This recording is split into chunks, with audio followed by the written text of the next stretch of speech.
I'm Dawn Mead, host of AV Nation's AV Social Podcast, and it's time for a Social Quickie with AV Dawn. Hi guys, this is Dawn live at Infocomm 2014 with another Social Quickie. Today we're going to talk about a few tips, best practices, a little bit of etiquette for using social media at a trade show like Infocomm.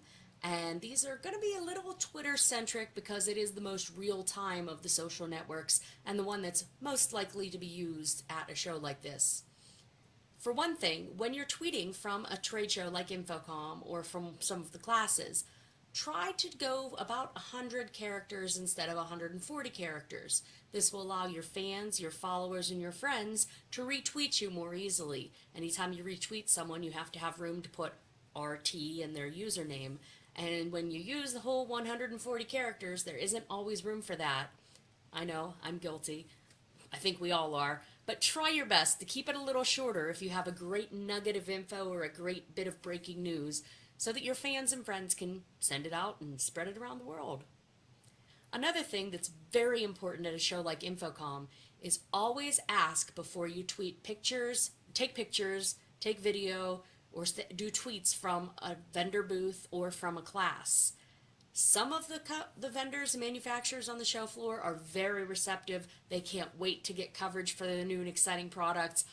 Other ones are a little more gun shy, and we don't want to offend anyone. We don't want to get in trouble. So make sure when you're planning to tweet or take pictures or Instagram, gather content from the show floor that you ask permission first from the person who's giving you the demo, and with any luck they'll be one of the friendly sort and let you. The same goes for when you're in classes. Now, if you're taking my social media class this year, I will be the first to tell you, please tweet from my class, Instagram, whatever, share my content and share, because that's what the class is about, social media and sharing. But if you're in another class, do try to check in with the instructor before you start snapping pictures of their slides and sending them out online.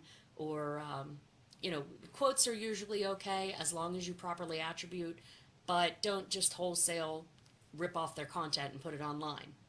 Which brings me to my last and most important point for general social media, not just social media at a trade show, and that's always attribute. If you're going to retweet somebody, use the RT and their username before you send out the tweet. If you don't, it looks like it's your wise comment or funny joke. The same thing goes with quotes, with photos. If someone sends you something in LinkedIn, if they send it to you in Google+, whatever network you happen to be on, when you get the content from somebody else, make sure you properly attribute it to them so that you don't get in any kind of trouble for plagiarism or theft or intellectual property drama. We don't want that. We want social networking and social marketing to be a friendly, exciting affair where everybody benefits, us and the person whose content we're sharing. I hope that you can put these tips to good use this year at Infocomm 14 or in your general social marketing. Until next time, this is Dawn Mead with another Social Quickie.